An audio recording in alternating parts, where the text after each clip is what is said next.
Oops. Well, first off, it's been a while, but first off, I already goofed up because I had the audio muted out by mistake. So that's my bad. But guys, what's going on? It's been a few weeks since I've done this live. Yes, this is the Club of the Man 1993, and we are here live. And we've gone back in time a little bit. So, I talked about, probably about a month or two ago, I had this idea. So, last night, December 18th, was 10 years since my first wrestling live event I attended, which was the Christmas Smackdown and Raw tapings from 2012. So I thought, even though I'm pretty sure they were not the best shows, of course, back then, I will, for the fun of it, go back in time and watch both of them again. Now, I've only watched the SmackDown, because that came first. Raw was taped after the SmackDown. And also, the confusing part is this SmackDown, this was back at a time when WWE had that WWE week, right before week before Christmas, where they had Raw, and then SmackDown was taped on Tuesdays, then was aired on Fridays. But this week, they still showed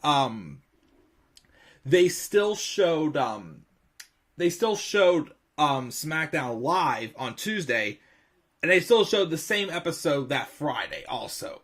So you kind of got both. You saw it twice that week, if you really did care that much about SmackDown. Because back then, the brand split was over at the time. SmackDown, especially when I first started watching, was just more of a recap show. But, of course, I went back and watched this for something different. And we will, of course, go from there. Now, again, the reason why I have not been live for a few weeks, again, I've just been busy.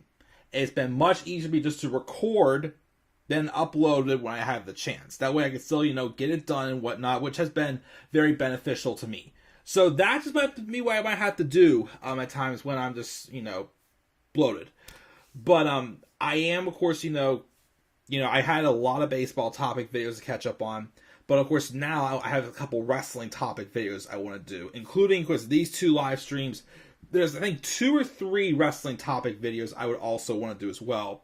That I want to get those done as well. And then, of course, get back to other business as well, too. So, as I always say, guys, just bear with me. So, yeah, even though, of course, the brand split ended, I still had to, bring up, the champions at the time. And I think that even though there was no brand split, the World Heavyweight Champion was more so like the SmackDown World Heavyweight Champion. And, of course, we had just one women's title, the Divas Championship. Ugh. But, of course, at this time, Big Show was your World Heavyweight Champion, and Eve Torres was your Divas Champion. So, had to make things a little more, modern, going back in time. Even with the old SmackDown logo down there.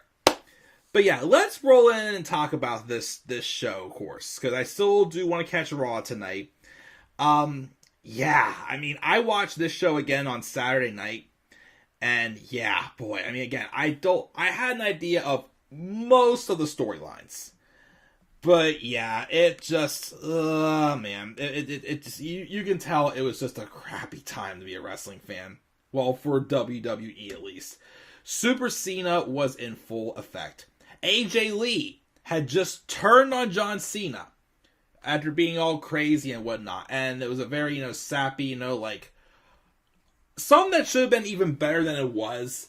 It was just kind of like a revolving door going around in circles, like it's the same thing, and also, of course, it literally made absolutely no sense as well, too.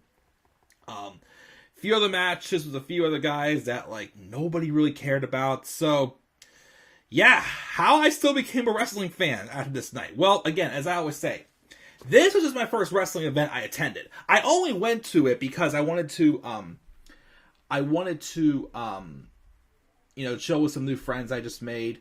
And of course, I would watch some pay-per-views. But as I always say, SummerSlam 2013 is the show that I became a wrestling fan. But yeah, So let's roll in and let's talk about this episode. Well, first, do this retro review. But first, let me check the live chat, as I have definitely not really had to acknowledge a live chat for a few weeks, but I'm going to now. And we've got Tyler and Wrestling News 365. What's up, guys? What are your thoughts on Vince McMahon returning to WWE? That is one of my topic videos I want to do, so I'll save that thoughts for that.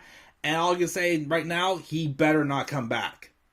He better not come back. Please, please do not come back. What do you feel about Brock Lesnar versus Gunther being a WrestleMania match plan, as well as the Demon King Finn Balor versus Edge inside Hell in a Cell? Edge and Finn inside Hell in a Cell at Rumble, I've heard rumors of. Awesome. And I've heard they are leaning towards Brock and Gunther. I don't know. Here's the thing. That's an awesome match if they do it cool. But I was still hoping they would get Brock and Bobby to Mania. That's a match that should be at Mania. And so we're in the midst of that now. I kind of want to see that first. But here's the thing. If they do Brock and Gunther, I won't be upset, because that will be a good match. But I also think they should do the trilogy of Gunther and Sheamus at WrestleMania. But I'm not going to say no to that match, for sure. 2012 was a down year in wrestling. This was right the year before I started watching, but for what I've seen, yes, it definitely was. Because it was a super Cena year. You heard that Mandy Rose got fired? Yes, that will also be a topic video I will be doing as well. I missed the big gold belt. Don't miss that Divas belt at all. I couldn't agree more with you, Tyler. I heard that there's not going to be no Raw episode next week. Is that true or no? I didn't hear about that. They'll probably do a pre-taped episode or something that they might record tonight or something. Firehorse Face. Haven't heard that for a few weeks, Tyler. Good to hear that again. It's a great time to be a wrestling fan with Triple H running your show every week. We're all our Smackdown or something like that. Yes, indeed. That's why, again, Vince McMahon, don't come back. Don't come back. But let's roll in again. Let's do a retro review. I believe this was the Fallout episode of Smackdown from TLC 2012. Which, okay, it's kind of a recap of like both a Fallout from both Smackdown and, of course, from the Raw the TLC 2012 pay-per-view and, of course, the Raw Fallout show. So this really isn't really a Fallout show. Again, as I said, back then when Raw and SmackDown had like everybody on both shows, it was SmackDown again just felt more like a recap show to me. But let's roll in and let's talk about it. We had a Miz TV segment, and at the time, the Miz was a babyface. And I guess we had still not really gotten much answers from AJ Lee as to why she had turned on John Cena at TLC. Because, there was that story where, AJ and Cena were hooking up and whatnot, and AJ had been with how many guys that year? And, of course, Vicky Guerrero saying it's a scandal or whatnot, or something like that. And even though, yes, okay, really, in the work environment, you shouldn't date, like one of your higher authorities and whatnot. I get that. But also the fact that I always thought it was dumb that John Cena was just like trying to cover it up. But then next one, yeah, we did it, whatnot. So why he was covering, it was, the booking was just so weird with it. And then to have AJ turn heel again, kind of just go back and forth. And, the story is yes, she was crazy, she's psycho, but you wanted to see her, get, the glory and whatnot. Not like, see her, not get a turn on and become a villain or whatnot. It didn't make sense at all. But this was also, because TLC 2012 was the night that Big E, that back at the time, Big E Langston made his main roster debut. And gosh, I miss serious Big E. I really, because again, when I first started wrestling, Big E was a guy I'm like, this guy's new, just like me watching wrestling. I actually think this guy has a lot of potential for sure. He was someone that I saw as like the first young upstart that really caught my attention. And of course, Dolph Ziggler at the time was Mr. Money in the Bank, and thanks to AJ Lee turning on John Cena at TLC 2012, Dolph was able to retain the Money in the Bank briefcase in the ladder match. Miz was just introducing Dolph and AJ when Big E, of course, came out as well. Him and AJ, of course, shared a big, passionate kiss that, of course, that's when the Slammy Awards were around, and you know, all like the best kiss of the year was all AJ Lee nominees, and like one of the kisses she had with John Cena, basically when he revealed, yeah, we did go into the room, we fooled around and whatnot, won it. And of course, AJ was mentioning how she could how the reason she turned on John Cena because she lost her job as general manager of Raw to protect his name, and he toyed with her because, you know, first off she was embarrassed because their kiss won a Slammy, which, okay, she kissed how many people in front of, you know, whatnot. She's also upset about because John Cena didn't like fully, you know, accept these stupid little bow ties she made him or something like that. And then she was also got upset because Cena didn't want her to come out at the ringside for his match he had recently. It was just all like very, you know, pitiful stuff, I thought. And of course there was an AJ's crazy chance. And basically she said how Cena wanted to keep her hidden, like she was his dirty little secret. You know, she just basically says that everybody just has, like, you know, him, Daniel Bryan, CM Punk, and even Kane all just threw away and humiliated her. So John Cena broke my heart, so I helped Dolph Ziggler break John Cena. And of course, you know, Ziggler, Miz then asked Ziggler, because Ziggler has recently called AJ trash recently, but then Big E got in the way, and then Miz says, basically, well, who is this? First, Dolph answers the question and says how, first he tells AJ to cover his ears. I'm sorry. First, Big E is introduced, as AJ Lee explains that Big E is a friend who doesn't like when people call her crazy. Somehow, she's one of the guys she was friends with as a crazy person she was, that she didn't make out with on TV. Don't know how that happened. But Dolph comes in and first tells AJ to cover ears and then says, AJ's not crazy, baby, you can take them off. And he says he's down with her because she helped him beat Cena and then gave him the hottest kiss in the history, and basically reveals that she's passionate and that's good stuff. And Dolph's like, I stole the show and Cena's girlfriend. And then, of course, Miz brings up how AJ, having been with a lot of misfits, calls Ziggler the sixth member of One Direction. And then, of course, then Big E just clobbers the Miz and takes him out.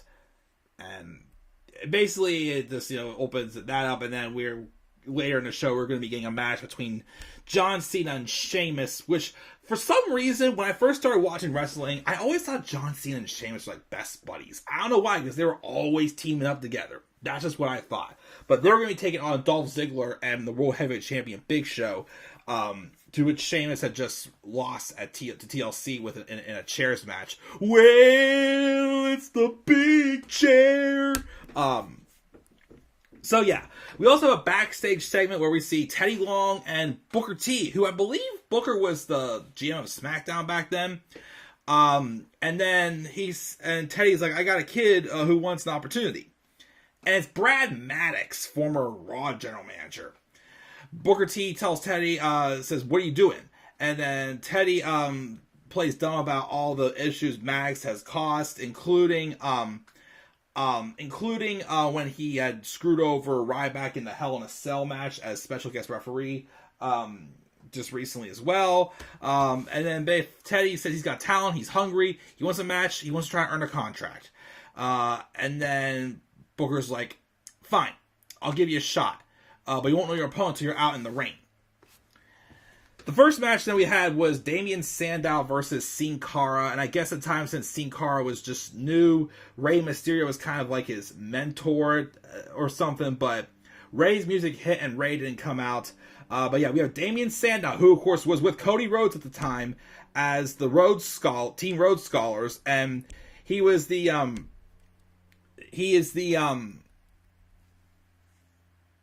whatever the heck anything was for Damien Sandow. What does it? individual savior of the masses. Hold on, Damien Sandow nickname. Intellectual save. The intellectual savior of the masses. Okay, yes, I knew something along there. He was that. This, of course, was before Damien Sandow had won Money in the Bank and he had lost to John Cena, which sucked. But yeah, the match happened. And basically, we find out that Rey Mysterio was beaten down by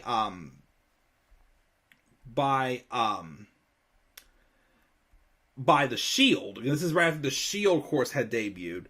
And then the Shield arrive and show up, and they throw Rey Mysterio's mask into the ring at Sin Cara, and that allows for a distraction and for Damien Sandow to get the victory. Afterwards, the Shield speed up Sin Cara, and they hurt his arm or his leg, one of the two. I think they smashed him. And of course, me being new to watching wrestling, I thought he was legitimately hurt.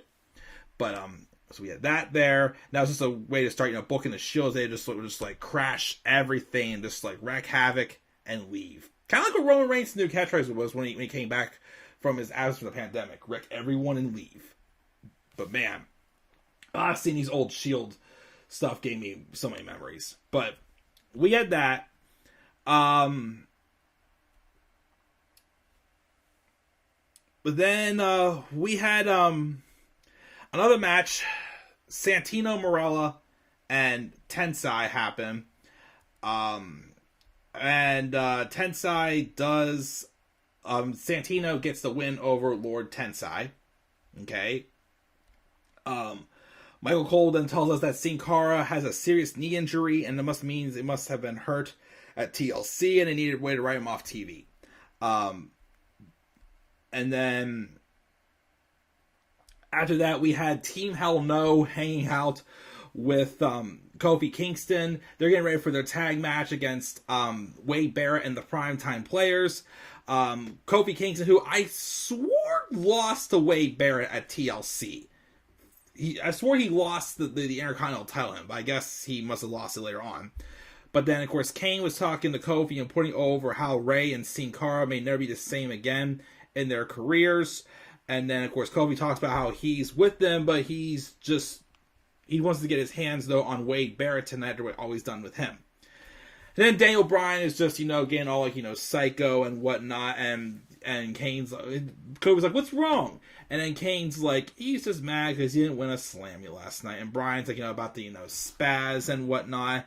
But Kane's like, don't worry, it's fine. You should be lucky. You got to hang out with Ric Flair last night. Which then keeps Bryan cool for a second. But then Kofi tries to do a woo! And then, of course, how that would win a Slammy's best catchphrase. And that's when Bryan snaps, because that's the whole, post-anger management on, and he starts going, no! Because that's what his phrase was. He came out, he was going, yes! Yes! Yes! He's like, no! No! No! So, that was entertaining, of course, to see again as well. Because, of course, you all know Daniel Bryan's the one who his story is what made me become a wrestling fan.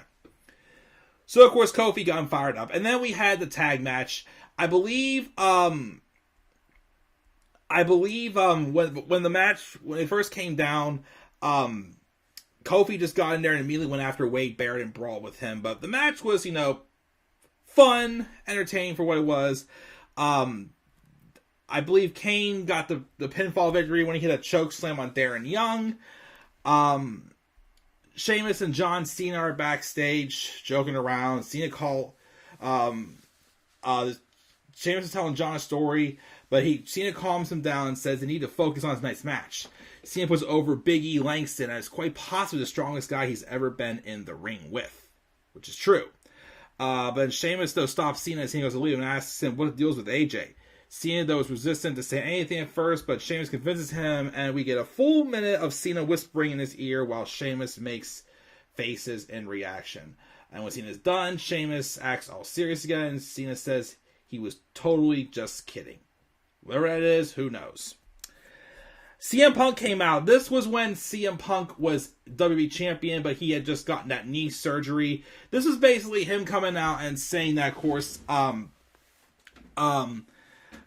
you know, he's been champion for 394 days now, but he calls the fans mutants because they couldn't put aside their biased enough opinions to vote him as Superstar of the Year. Instead, it turned the Slammies into the Shammies as like a popularity prize, basically. Which is true, because John Cena, of course, apparently had the worst year of his career, yet won a Slammy. But Punk, you know, goes on about bashing the crowd, calling a specific fan a sloth. But whatever, he expects that behavior from the idiot fans, but he expected better from Cena. And he knows he was Superstar of the Year, but he accepted the trophy anyway just before sucking up to Ric Flair and giving him the Slammy. And then the Woo chant breaks out, and then Punk tells the fans to cheer for the old relics. Just forget about all the good up-and-coming ring generals and rising stars are. Know what's more important than 16 world title reigns over a 95-year career, not losing the title for damn near 400 days in a row, which, good point. And he was there just trashing Ric Flair, and then... And he says his injury didn't have him pop pain pills and sitting at home. Basically, he insults, you know, Ric Flair. And then, of course, he then calls the Pittsburgh Penguins basically a bunch of women as well because he hates the Penguins. Basically, he says he says no one is taking the belt from him. And he drops names like Ryback, Ric Flair, The Rock, since The Rock was hyped up becoming back at the Rumble, the facing the WWE champion. Not even Stone Cold Steve Austin. And then Ryback comes out, circles the ring. Punk holds his crutches out to keep Ryback at a distance. And then Heyman says Punk isn't clear to compete. And Ryback's like, oh, I know, but he will soon be, though. And then that's when he challenges Ryback. Ryback challenges him to a TLC match on the first, I think it was the first Raw in January, which, of course, Punk was not ready for. We all know that. And, yeah, that match was made official. Antonio Cesaro, then that's when Cesaro was Antonio Cesaro. He came out, and I think he was U.S. champion at the time. I can't remember. But Ryback beats him though with a shell shock in a quick match. Remember when champions used to lose clean a lot? Yep, those days. AJ Lee was backstage running into Caitlyn, who asks her, "What was that for?" Caitlyn gave her a look, and Caitlyn said she does this over and over and makes it really hard to be your friend. AJ then cries like a baby, but then suddenly stops. Then AJ's like, she's got a title match. She doesn't need this shit right now. And AJ's like, so you're choosing the title over your friend? And then Caitlyn's like, no, I'm choosing a title match over the lunatic standing in front of me. And this leads to an attack, and a lot of referees pulling apart a screaming AJ off of Caitlyn. And then the brawl continued. Caitlyn came out for a title shot. And we have Caitlyn versus Eve Torres. And the match was so dumb. Well, again, just typical Divas matches. And it ends when Eve grabbed the referee's legs and eventually double-legging him for disqualification. Waste of time. But Caitlyn would eventually dethrone Eve Torres. And then Caitlyn would then drop the belt to AJ Lee, who would then have her 296 long day Divas title reign that was eventually broken by Nikki Bella. AJ was backstage telling Dolph all she did was wish Caitlyn good luck, and she attacked her. And Ziggler was like, yeah, Caitlyn's probably just jealous because she's with a future world champion. But the Big Show, who's going to be Ziggler's tag team partner, comes in and says Ziggler will spend Christmas in a body cast if he tries to pull the same shit on him that he did to Cena last night. And Dolph's saying about trusting each other because they're a team tonight. But then Show cuts him off and says, we can't trust each other. They both know it. And he just wants to say that if Ziggler tries to set him up so he can cash in the Money in the Bank contract, which of course, that's who he can cash in on with the blue briefcase, he'll hit the weapon of mass destruction, that's what he called his knockout punch, the WMD, and knock him so far to the future, the contract will have expired by then. And then, Big Ito tries to step in, but then AJ holds him back. Brad Maddox came out, hyped himself up. Nobody cared. And Brodus Clay came out, was his opponent. And Brodus basically squashes him. No contact for Brad Maddox, and then the Shield came out and beat down Brodus Clay. And of course, then they tear up the roster, and then we have the main event: John Cena and Sheamus versus Dolph Ziggler and The Big Show, which ends in disqualification because after Cena hit an AA on Ziggler, Big E got in the ring and laid Cena out. And right above over Cena, AJ and Ziggler start making out again, and that's how the show ends. You know, that's that. I originally gave the show a C. I'm feeling a D+. Yeah, this... I mean, I don't know, maybe, like, you know, I enjoyed the tag match with Kofi and Team Hell No versus Wade Barrett and the Primetime Players. I did like, of course, the Shield, you know, running in and taking everybody out. Yeah, but... yeah, this show was not that good at all. I'm changing my grade to a D+ for this. D+ from this episode of SmackDown back in 2012. Yeah, again, how did I become a wrestling fan after watching this show and the Christmas Eve Raw as well, live in person? But we'll talk about that one, of course, probably in a couple days. I mean, I still got to watch it, but I might review that on Christmas Eve or something. But yeah, this was not the show that made me want to watch wrestling, though. But it was my first wrestling live event.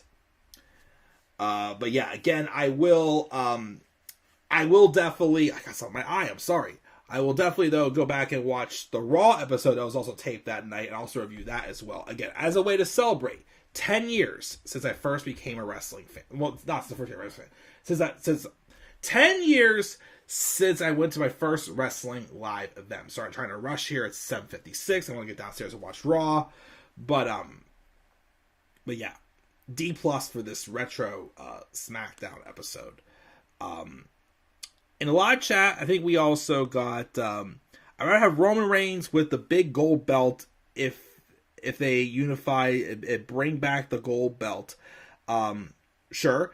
Tyler, you want to split the world and tag titles? Was this the year where Punk and Ryback, the Goldberg ripoff, have a feud next Wrestling's Dumpster Fire videos soon?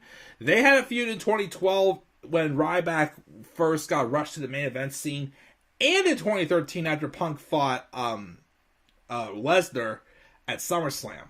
So yeah, this was the case. CM Punk and Horseface made him hate 2022. Come back Charlotte, Brian's overrated. SmackDown in 2012 was no good. SmackDown, again, like I said, the reason why I didn't watch SmackDown for the longest time when I first came to wrestling is because it felt like a freaking recap show. So, now you see why, of course.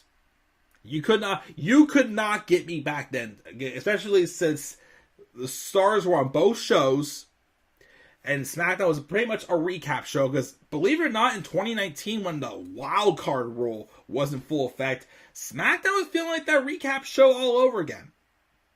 So, yeah, back then you could not, if I would have had been into wrestling and been doing wrestling reviews, you could not have gotten me to review an episode of SmackDown or watch an episode of SmackDown unless something big was hyped up for the show. No pun intended, since Big Show stand right here. But yeah, that is my retro live review of the Super SmackDown December 18th, 2012 edition, which again was one of two shows taped that night live here in Pittsburgh.